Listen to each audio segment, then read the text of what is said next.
Secodap Life en esta oportunidad se vuelve navideña. Estamos en Navidad, estamos en diciembre, una época que se asocia muchísimo con la alegría. Y justamente vamos a revisar esos conceptos o preconceptos que tenemos de la Navidad con el psicólogo Abel Saraiva, quien es el fundador del servicio de atención psicológica Crecer Sin Violencia, que funciona aquí en Secodap. Y para esto los va a estar acompañando Vanessa Moreno Lozada. Y vamos a comenzar desde la definición de la Navidad, a ver, Bueno, para ti. Bueno, cuando yo empecé con los Reyes Magos. No, mentira. A ver, yo creo que la Navidad es una festividad que por supuesto tiene un tono en principio religioso porque conmemora el nacimiento de Cristo para el mundo cristiano, es decir, que es buena parte de Occidente. Y con el tiempo esto se ha transformado en una festividad un poco más amplia, tiene un fuerte carácter comercial en términos de que es una temporada en la que hay muchísimas ventas, la expectativa de regalos, coincide también con el fin del año calendario, es decir, esto lo que inicia pues en el mes de diciembre, pasas por efectivamente el 24, 25, todo este tema y llegas finalmente a un nuevo periodo. Es interesante pensar que la mayoría de las culturas han celebrado, no obstante, es decir, el cristianismo, han celebrado durante este periodo del año festividades que están asociadas justamente a cierres de ciclo. Por ejemplo, el 21, que mucha gente aquí en Venezuela y en Latinoamérica celebra el espíritu de la Navidad, en realidad es la fecha del solsticio de invierno, que es el momento en el que la Tierra se encuentra más alejada del Sol y es el día más corto del año en el hemisferio norte. Es decir, es una fecha que muchísimas culturas han conmemorado porque nos marca eso, el final de un periodo, generalmente coincide con el invierno, coincide con un momento de introspección, de recogimiento, y luego a partir de allí pues empieza un proceso de florecimiento progresivo. Entonces, temporalmente, y creo que hasta las condiciones de la Tierra hacen que sea un momento que invita a la reflexión, que invita al recogimiento, y un poco también cuando vemos el contexto, al menos de la fiesta en la cristiandad, va un poco en esta dirección. Ahora, ¿qué pasa? Que en medio de esto, bueno, pues se atraviesan vacaciones para conmemorar esta festividad, hay todo un conjunto de hábitos de consumo, hay un conjunto de implicaciones asociadas a, bueno, ¿dónde está mi familia? ¿Quién soy? ¿Para dónde voy? ¿Cuáles son mis metas? Entonces, es una época emocionalmente muy movida. Fíjate que es interesante porque hiciste un paseo como por distintas culturas que celebran estas fechas, sus propios rituales, pero justo tiene que ver con esta fecha y la mayoría de estas culturas también tiene que ver con el tema de la unión, de la reflexión, y me hace preguntarme si como sociedad nosotros necesitamos como humanidad un momento que nos invite a todos a reflexionar, porque por supuesto los 365 días del año uno puede reflexionar y uno puede unirse a los suyos, pero qué interesante es que hay una fecha específica para eso. Sí, claro, y yo creo que hay una necesidad de recogimiento, esa necesidad de recogimiento es tan antigua como la humanidad misma, ¿no? Porque vamos pasando por ciclos, por etapas, por procesos en los que vamos evolucionando. Incluso en el mismo seno de la cristiandad, es decir, también estaba un poco este contexto, bajo la idea de la profecía de que iba a haber un Mesías, es decir, empiezan a matar a los niños de menos de 5 años, es decir, como todo un tema asociado a esto, y Jesús nace en un pesebre, con una familia migrante, en un contexto también como súper adverso, de manera que hay algo que conecta con ese universal humano que justamente tiene que ver con lo esencial, con los procesos de expansión, de contracción. Entonces creo que por eso es que es una fiesta que ha perdurado tanto en el tiempo y que probablemente perdurará. Ahora, en pleno 2023, yo creo que es súper importante poder tener ese momento de pausa. ¿Y por qué es importante tener un momento de pausa? Porque estamos en una sociedad que avanza a una velocidad vertiginosa, es decir, todo va muy rápido. Yo a veces le digo a la gente, si tú quieres darte cuenta de qué tan rápido vamos, haz la prueba de prender una computadora de hace 10 o 15 años, te quieres matar. Te quieres matar porque evidentemente va tan lento y en ese momento no te parecía lento. Yo me acuerdo, tú prendías una computadora, te ibas a preparar un café, se hacía el café, volvías con la taza y ahí arrancaba. Ahora tú abres la tapa y ya quieres tener una respuesta. Es decir, tú vas a cargar una foto en Instagram y tú esperas que se abra de una vez. Tú no quieres ver el circulito llenándose. Entonces, en un mundo que va así, hacer una pausa como para ver el balance y decir cómo estuvo este año, cómo viví, con quién cuento, cuál es mi realidad, cómo me siento con lo que tengo, cuáles son las fuentes de esperanza para un futuro año. O sea, creo que son todas cosas que la Navidad nos permite pensar siempre y cuando nosotros tengamos como el nivel de conciencia o la apertura necesaria, porque es muy, muy, muy fácil también que esta sea una fiesta donde más bien tú terminas necesitando una vacación de las vacaciones, porque cientos de amigos secretos, compartir, ir a visitar fulano, mengano, no sé qué, terminas haciendo tantas cosas que quedas exhausto. Es decir, es fácil perderse entre las fiestas decembrinas sin que ese efecto reflexivo se produzca, pero creo que la razón por la que esta fiesta se conmemora en su sentido como más trascendente va en esta dirección. Fíjate que has abordado como un tema distinto de lo que se concibe como Navidad. O sea, Navidad es fiesta, alegría, pero muy poco reflexión. Sí. ¿Por qué apuntaste el significado de la Navidad para allá? Siendo venezolano, que celebramos, tenemos estas gaitas, los aguinaldos, las misas, incluso el tema de las misas se vuelve hasta súper mucho más alegre, ¿no? Sí, claro. En esta época. ¿Por qué la reflexión es tan importante en este momento, en medio de lo que se considera alegría, fiesta, barullo? Sí, mira, o sea, a ver, en suma, si tú lo pensaras desde una mirada de eso, desde el cristianismo, de ese lugar, tendrías razones para celebrar porque implica conmemorar que el Mesías llegó en medio de un momento de oscuridad, pero más allá de la religiosidad, porque quien nos ve de repente no le interesa ni la religión, ni le interesa el cristianismo, ni le interesa nada de esto, yo partiría de la idea de que tomemos esto como metáfora, ¿no? O sea, en qué momento llega, por ejemplo, para el pueblo de Israel en ese contexto un Mesías en el momento de mayor oscuridad. Entonces hay una necesidad de los humanos de que cuando le estamos pasando mal, algo nos ayude a salir de esto, ¿no? Y un poco como conmemorar la esperanza de que en los momentos más oscuros también las cosas pueden dar una vuelta. Infinitas civilizaciones hacen esto y conmemoran esto. Pero ¿a dónde voy? En el caso nuestro, sí, la comida navideña es chévere, las gaitas son chéveres, tienes unos días de descanso, entre comillas, que aprovechas yendo a ver a la familia y bueno, y por allí mil cosas, ¿no? Las parrandas, en fin. Pero ¿qué ocurre? Que como todo con las emociones, y ahí yo no me puedo zafar el cuento porque yo soy psicólogo, las emociones tienen una cosa que es que son intensas, es decir, nos atraen la atención hacia algo que está pasando, pero a la vez son efímeras. En el sentido de tú puedes estar en un momento muy alegre, sí, ala, qué chévere, no sé qué, pero si no haces un momento como para detener tu vida y ordenar, en enero entra esa depre horrible que a muchas personas les ocurre, porque claro, todo el mensaje navideño es el año que viene va a ser un mejor año, claro que sí, vamos a estar bien, mis mejores deseos para ti, para tu familia y todo aquel cuento. Pero resulta que si tú no estás haciendo nada distinto a lo que hiciste en este año, la suerte es que te vas a encontrar en enero con tus mismos problemas en peores condiciones. ¿Por qué? Porque tienes menos dinero.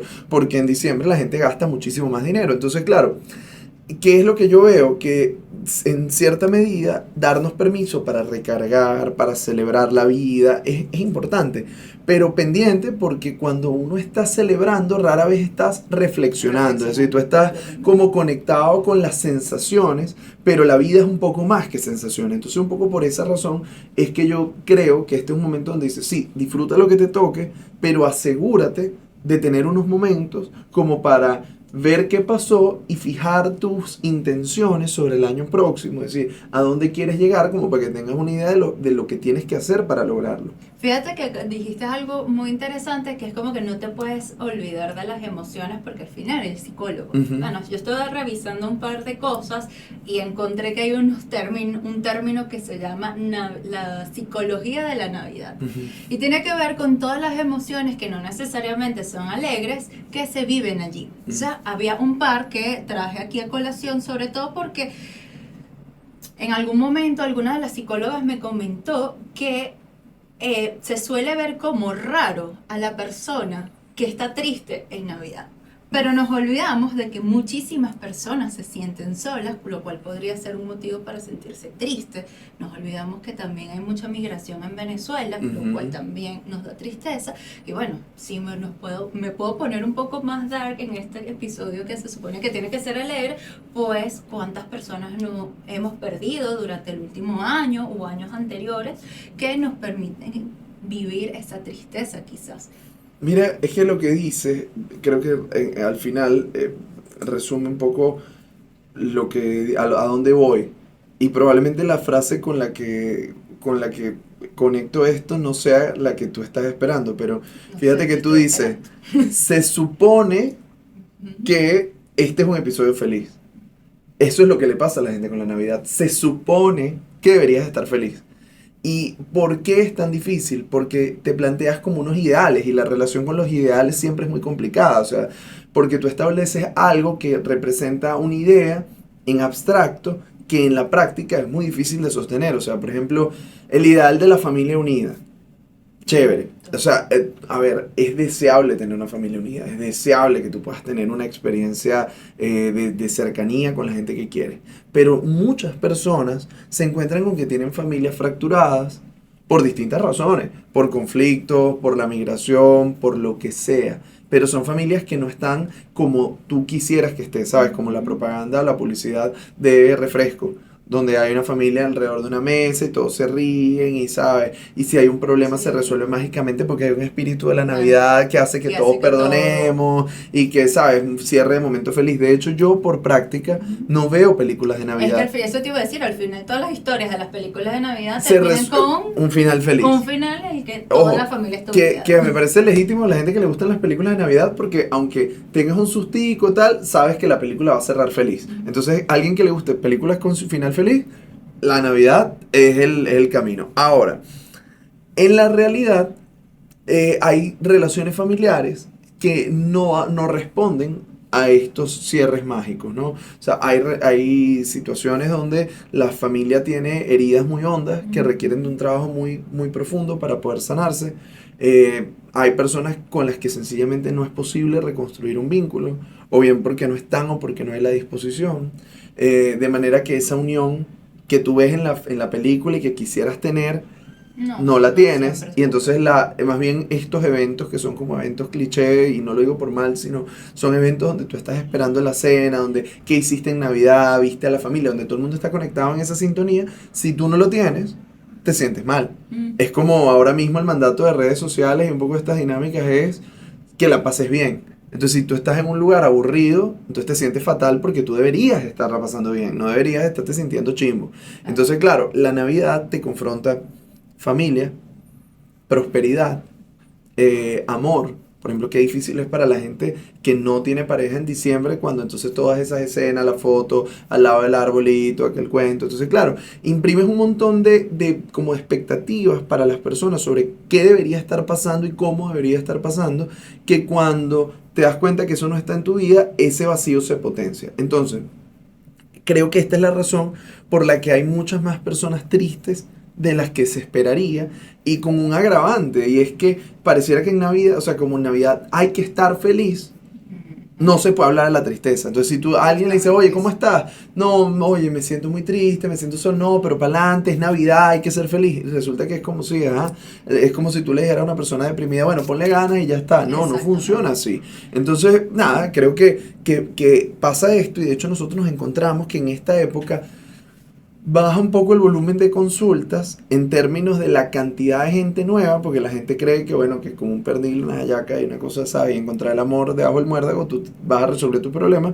Está bien. Para la mayoría de las personas, en diciembre no es un mes donde se están haciendo tantas preguntas emocionales, pero para el que está atravesando dificultades, suele ser un periodo muy hondo y muy crítico. Entonces recibes menos volumen de casos, pero recibes casos mucho más severos, porque son personas que realmente se sienten muy doloridas y donde salen van a encontrar un entorno que les mete el dedo en la llaga. Qué increíble. Ahora hablamos de la tristeza. Ajá. Esto es un poco porque este tema de la psicología de la Navidad, en teoría... Hay psicología de cualquier Sí, cosa. sí, en teoría busca normalizar estos sentimientos que no están en el supuesto, Ajá. como tristeza, rabia, miedo y asco. Me gustaría revisar si has encontrado personas que en esta época sienten rabia Claro. en vez de unión familiar. Sí, claro que sientes rabia. Por ejemplo, un papá ausente. Es decir, qué rabia que no estás aquí, qué rabia que nos dejaste, qué rabia que mientras tú estás con tu nueva familia, nosotros estamos pasando trabajo. Incluso qué rabia que te hayas muerto. ¿Sabes? Qué rabia no poder compartir esto. O rabia puede ser dirigida a un otro, pero también hacia ti mismo. O sea, qué rabia que cuando tuve a mis papás no los aproveché y no les dije cuánto los quería. Incluso ya llegando a la época del 31 de diciembre, qué rabia que lo que yo me había propuesto no lo hice. No lo hice. La frustración de ver que quisieras hacer más de lo que puedes, que quisieras poder ayudar a tu familia más o a ti mismo y es como un nuevo año y más de lo mismo, ¿sabes? Entonces la rabia puede estar, el miedo también, ¿no? Y sobre todo la incertidumbre de qué va a pasar el año que viene, es decir, cuál va a ser mi situación, se me pasa el tiempo y yo no logro, no sé, las metas que me propuse. Por ahí puede ser eso, es decir, del lado del asco, bueno, también puede ser no el asco como de me dan náuseas y ganas de vomitar, así como tan de Exacto. frente, pero sí puedo sentir como mucho rechazo. Grinch. Sí, como rechazo hacia, ay, qué asco esta gente que, sabe, todo es amor, paz, y de repente tú dices, si es mentira, si la gente no se quiere, si la gente es mala, si todos los hombres son iguales, si la familia no. Entonces, claro, es posible que tú entres en contacto como con esto, porque, fíjate, la raíz del asco, ¿cuál es?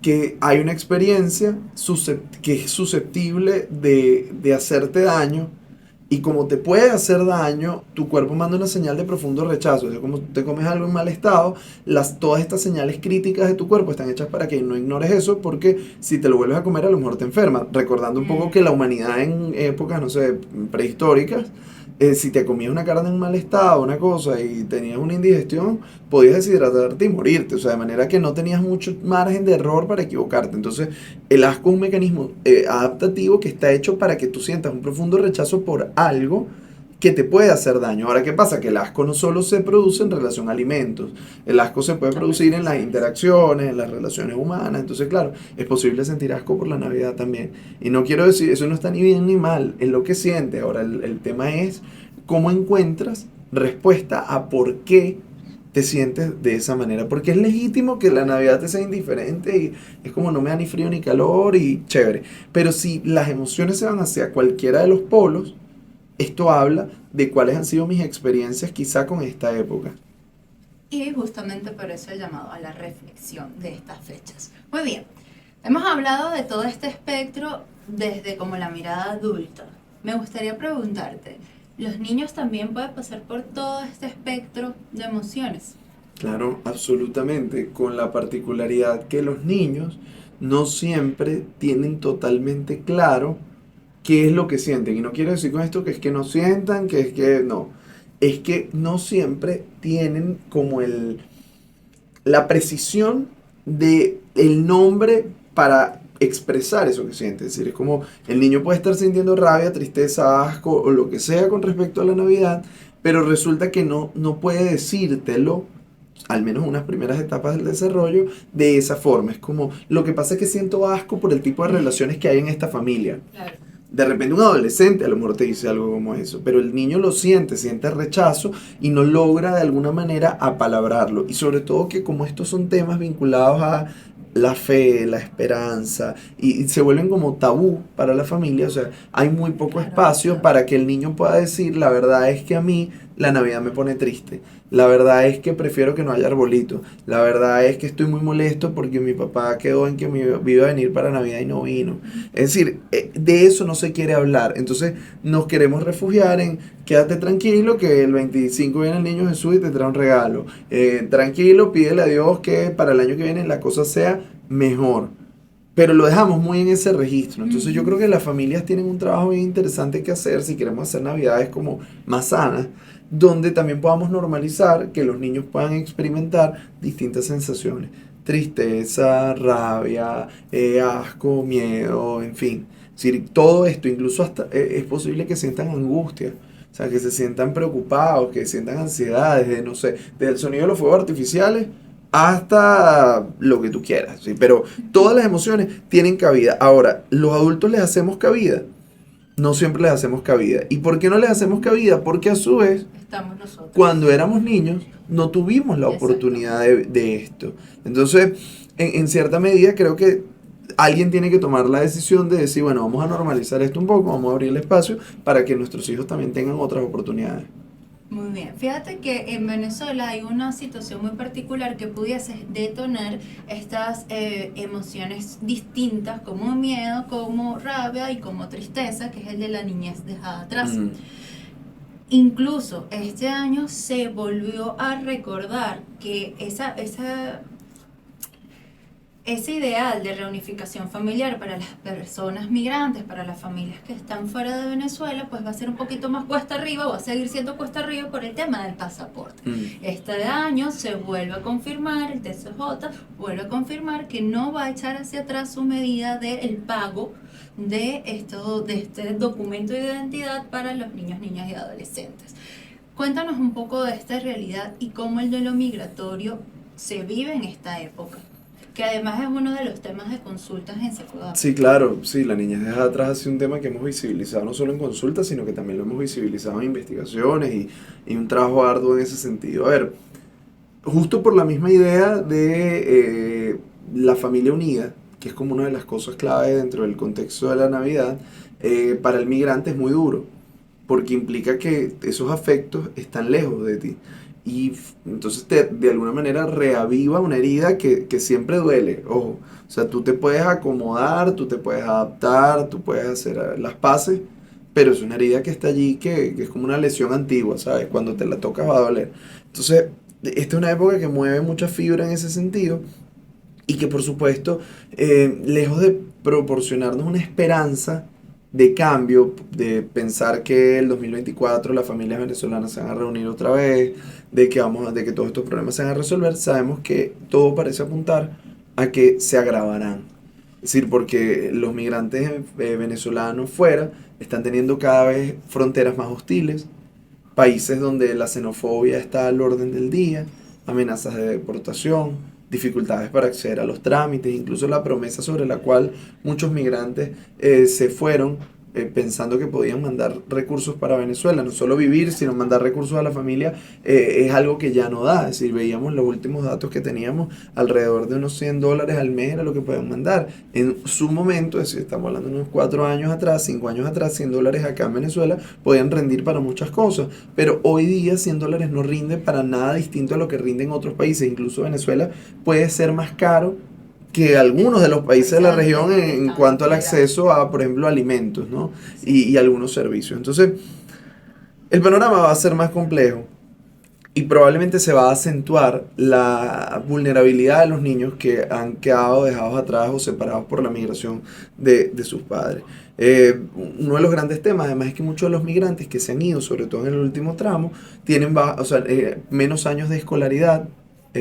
Cada vez menos años de escolaridad, lo hacen con menor planificación.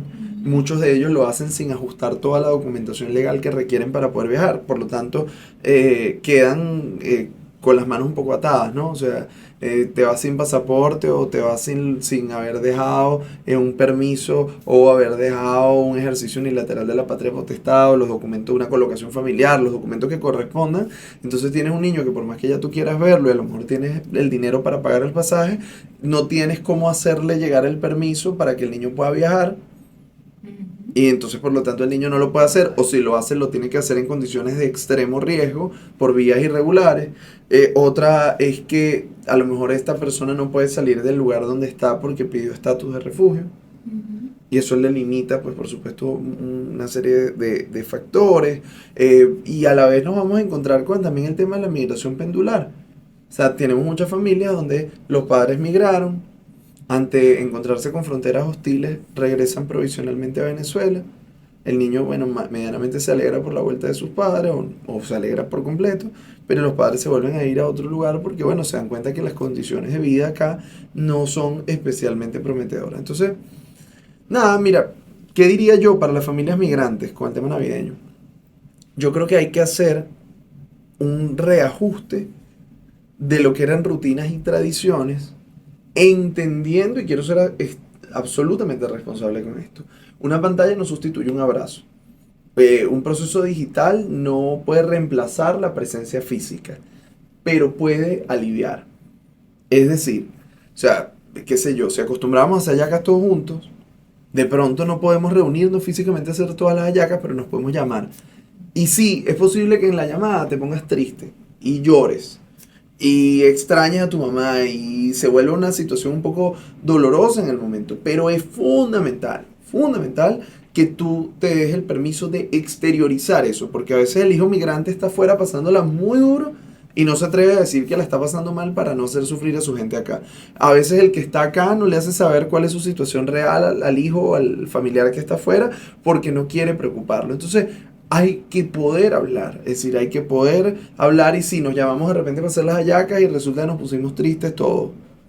Sí, porque es que la migración va con eso, pero estoy seguro que no solo hay tristeza, o sea, hay espacios y formas de acompañarnos, de hacernos presentes, de sentir que no hemos perdido la memoria de esa otra persona que es importante para nosotros. Entonces, aceptando las pérdidas de aquello que no podemos controlar, generar momentos para preservar el vínculo, porque eso sí tienen de positivo los vínculos humanos, es que no están limitados a la geografía. Si tú puedes querer a alguien que está muy lejos de ti y mantenerlo. Entonces yo creo que vale la pena entender, esta es la opción que a lo mejor tengo ahora, vivirla y bueno, y procesar también ese saldo negativo que puede quedar. Hay otra situación que también me causa como periodista intriga, que es el tema de la niñez institucionalizada en estas fechas e incluso la niñez en situación de calle. He visto muchísimas iniciativas que surgen justamente en Navidad para entregas de comida, entregas de juguetes a niños en situación de calle o niños institucionalizados. Cuéntanos un poco, esta práctica es algo que podamos revisar, que no se dé solamente quizás en esta época, sino en otras, o de dónde salen estas iniciativas. Sí, Vanessa, en efecto, tenía preguntas con pólvora para mí. Sí. Sobre todo, bueno, gente que está ahí, si todavía después me siguen después de esto, bueno, son unos valientes porque voy a decir un montón de cosas bien impopulares. Por ejemplo, tema de comidas, colectas. Hay que entender que apoyar y ayudar a otro es algo que está más allá de la caridad. La caridad es una de las virtudes teologales. Y la gente y tiene un sentido filosófico que puede ser profundo. Filosófico. Pero mucha gente tiene actitudes caritativas porque son deseables en esta época del año. Pero ¿qué pasa? Que lo que no podemos es confundir el gesto de caridad con realmente estar contribuyendo a resolver los problemas de la gente. Es decir, tú puedes agarrar a un niño en situación de calle y le regalas el G.I. Joe. Ya no soy G.I. Joe, me estoy poniendo viejo, pero digo, la muñeca de ocasión, X. Okay. Sí, tú le regalas un juguete aunque sea el último que acaba de salir. Esto le va a generar mucha ilusión al niño en el instante. Pero, es decir, es que ni siquiera te digo al día siguiente, ese mismo día sigue durmiendo en la calle. Ese juguete no le resolvió el asunto de su situación, no le devolvió la niñez. Pudiera uno decir, bueno, pero ya va, ¿qué responsabilidad tengo yo de regresarle la niñez a este niño? ¿Estamos de acuerdo? El Estado tiene que tomar medidas, es decir, el Estado tiene que hacerse cargo de los niños en situación de calle y garantizar que puedan crecer en entornos familiares o lo más cercano a una familia. Sí. Sin embargo, es como entender que yo le puedo regalar un momento de ilusión, yo puedo tener un buen gesto con un niño, pero tengo que estar claro que no es que lo salvé. O sea, no lo salvé por regalarle un juguete. Contribuí a regalarle una sonrisa. Ok, es válido. Ahora, consideraciones acá. Aplica lo mismo juguete. Uno podría decir, bueno, la comida de repente sí, la comida a lo mejor es más necesaria en un momento dado y aún así es complejo. Por ejemplo, yo aprendí de Susana Rafali, nutricionista, que por ejemplo un niño que viene pasando por una desnutrición severa, si tú de repente lo invitas a comer una parrilla, resulta que esa cantidad de proteína, un cuerpo que tiene tanto tiempo sin recibirla, puede causar un conjunto de consecuencias médicas muy importantes. Entonces también tengo que saber que ¿sabes? Tiene unos procesos complejos. Y luego voy a conectar todo esto con algo, ¿no? Tienes estos dos elementos. Por otra parte, es como difícil poder llegar a lo estructural, ¿no? Poder llegar a soluciones pero a la vez yo tengo ganas de ayudar. A la vez yo quiero poder contribuir. Entonces, una recomendación, si uno quiere realmente contribuir, es apoyar a gente que tiene la capacidad de desarrollar procesos un poco más sostenidos en el tiempo. O sea, por ejemplo, tú quieres ayudar a chamos que están pasando por una dificultad, búscate una organización que trabaje con eso. ¿Sí? O sea, búscate una organización que trabaje con niños en situación de calle. Entonces, esa gente, tu aporte, tu apoyo, va a ayudar a que un programa que a lo mejor puede ser de más largo aliento y que tenga perspectiva de cambiar mejor las condiciones de vida de ese niño, se desarrolle. De manera tal que ahí tú estás sí contribuyendo de una manera más efectiva, porque a lo mejor incluso gastamos un dineral, pero tú le puedes dar a alguien todo lo aparentemente necesario y resulta que no es suficiente. Primero, porque tú no entiendes bien esa realidad. Segundo, porque hay cosas de las que no te puedes ocupar y que en definitiva tú estás imponiendo un poco lo que a ti te parece. Ok, habiendo dicho esto, no quiero decir, gente, no vayan y regalen una arepa o un juguete, eso no, pero es como hay que buscar de intencionarlo de una manera que sea más sostenible. Que sí creo que hay que evitar a toda costa. Evite, si usted va a hacer una buena acción, andarse grabando mientras usted reparte una bolsa de comida. Mientras usted dio unos juguetes, porque es que amo la sonrisa del niño, entonces yo me grabo dando un juguete a un niño en situación de calle y eso me hace sentir una mejor persona y eso hace que me den un poco de likes. O sea, las personas que están en situaciones de vulnerabilidad tienen derecho también a su dignidad. Tienen derecho a la honra. Entonces, ¿sabes? Creo que es importante que si tú lo vas a hacer porque te nace hacerlo, hazlo, pero no expongas a las personas en situaciones contrarias a su dignidad. Creo que eso es muy importante. Y por otro lado, creo que estimular a otras personas a hacer buenas acciones, hay muchas maneras de contarlo. O sea, tú puedes contar cómo fue tu experiencia haciendo eso sin exponer a la persona a una situación humillante, pero bueno, si ustedes tienen duda de cómo contar vaya a la agencia PANA. Usted tiene que ir a la agencia PANA, que la agencia PANA tiene respuesta sobre cómo cubrir este tipo de cosas. Ahora, comentaste que no es responsabilidad de los individuos, de los ciudadanos, llegar a lo estructural de la situación de calle o de la niñez institucionalizada. O sea, no le puedes achacar, Pero, no es, o sea, no es, tenemos todos responsabilidad como ciudadanos de exigir mejores condiciones, pero pero no le podemos achacar a la gente que es que tú eres el único responsable. No, aquí hay un estado al que tenemos que exigir. Justamente eso, creo que una buena forma de hacer algo para ayudar a la niñez y a la adolescencia en vulnerabilidad podría ser exigir al Estado que cumpla su rol de garante de derechos.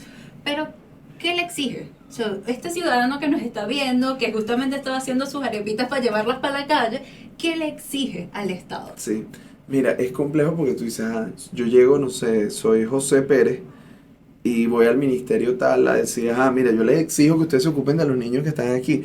O sea, es probable que encuentres una respuesta poco efectiva ante algo como eso. Creo que en la medida en que vamos tomando conciencia, es clave como ciudadanos organizarnos, es decir, por ejemplo, apoyar las exigencias de organizaciones como SECODAP, como las organizaciones que están en la REDNA, que es la Red de Derechos Humanos de Niños y Adolescentes, que son organizaciones que están llevando a cabo acciones para proteger a la niñez, es decir, sumarse.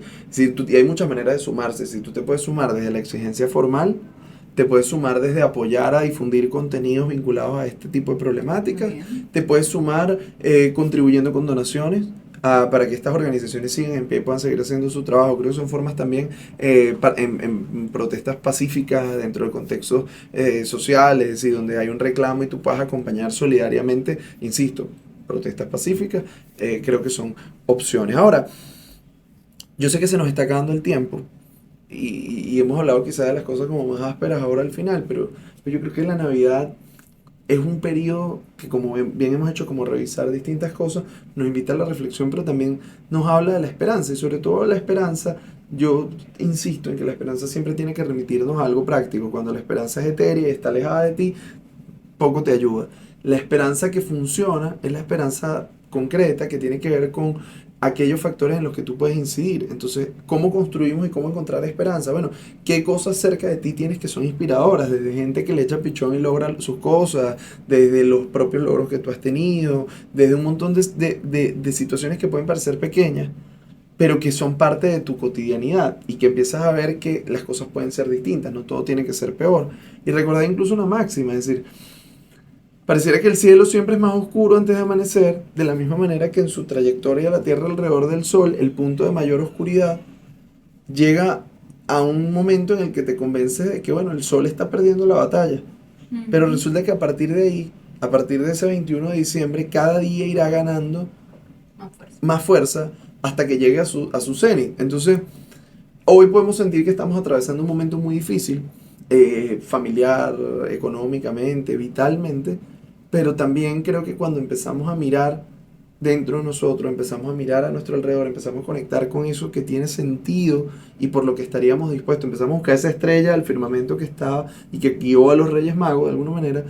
Nosotros empezamos un poco a destrabar ese camino de la oscuridad, empezamos a darnos cuenta que las cosas pueden renacer en nosotros y bueno, y eso creo que también es parte de lo que toca en esta fecha, ¿no? Creer que a pesar de las dificultades, nosotros podemos remontar la cuesta y que tenemos también derecho a soñar.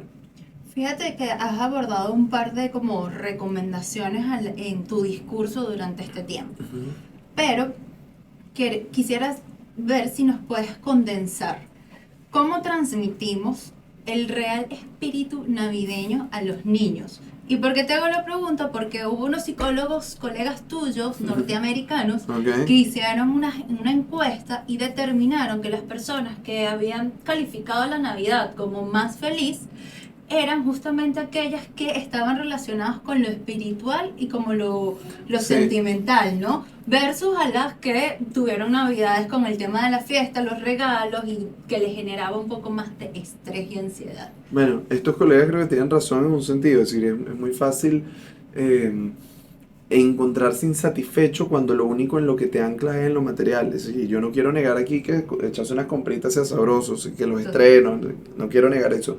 Pero eso no se sacia. Tú te compras el último iPhone y 3 meses después los tipos están lanzando otro. Tú hiciste todo ese esfuerzo para comprarte aquella pinta y ya no se usa esto, se usa lo otro. Entonces entras como una sensación de vacío permanente. Cuando tú miras dentro, empiezas a encontrar otras cosas que son más estables en el tiempo. Con los niños, que creo que es muy importante, sobre todo pues viene todo el asunto Niño Jesús, regalos, Santa, en fin, lo que Reyes tú quieras, Magos, Reyes Magos, elfos. elfos, lo que sea. Es que confundimos que el regalo es proporcional, o sea, el cuánto cuesta el regalo es proporcional a cuánto te quiero. O sea, si te quiero mucho te regalo algo muy caro, si no te quiero mucho no. Y claro, y esto luego genera dificultades para los papás cuando no tienen todos los recursos y aman a sus hijos, pero bueno, el presupuesto alcanza para lo que alcanza. La buena noticia es que los niños en realidad, sobre todo los niños más pequeños, van a valorar mucho más el vínculo. Y ojo, esto puede seguir a lo largo de la vida, es decir, pero el vínculo es una herramienta mucho más poderosa que el objeto en sí mismo. De hecho, prueba de esto, agarren y vean un 25 de diciembre que hay niños jugando casi más con las cajas que con los juguetes que les regalaron. ¿Por qué? Porque el juguete en sí mismo no significa tanto como el momento de compartir. Hay estudios que demuestran que lo que más promueve el desarrollo cognitivo de un niño es la interacción recíproca con un adulto significativo. Entonces, de nada sirve que le regales la casa de la Barbie si tú no te vas a sentar a jugar con ella. Si el presupuesto te permite regalar la casa de la Barbie, perfecto. Pero si no, también es una señal de decir, oye, lo que hace falta es, sobre todo, un espacio de compartir. El objeto no sustituye el vínculo sí puede trascender las limitaciones del objeto. Entonces va a pasar que si un niño que en condiciones de precariedad económica puede querer algo porque lo vio en la televisión, porque lo vio en redes y resulta que, bueno, su familia no pudo, también la familia, yo creo que tienes que entender que es legítimo que si el niño cree que el niño Jesús, que es todopoderoso, le trajo esto y no lo otro, se sienta frustrado.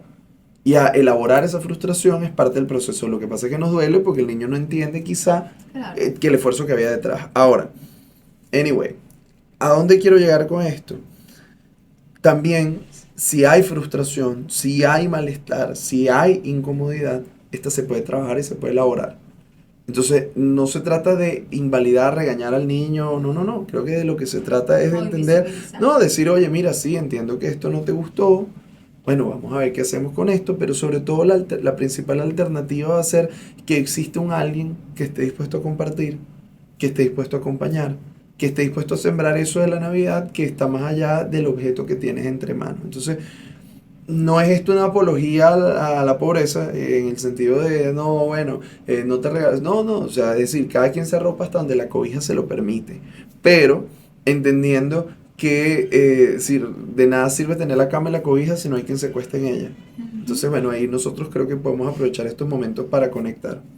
Bueno, muchísimas gracias Abel por Nada. habernos acompañado en estos minutos de reflexión. Este va a ser nuestro último Secodab Live por lo que queda de año. Retomaremos en enero y agradecida por tu tiempo. Nos vemos entonces en 2024. Esperamos que estas fechas sean de reflexión y de revisar sus Claro, y emociones. pásenla bien también, pásenla bien también.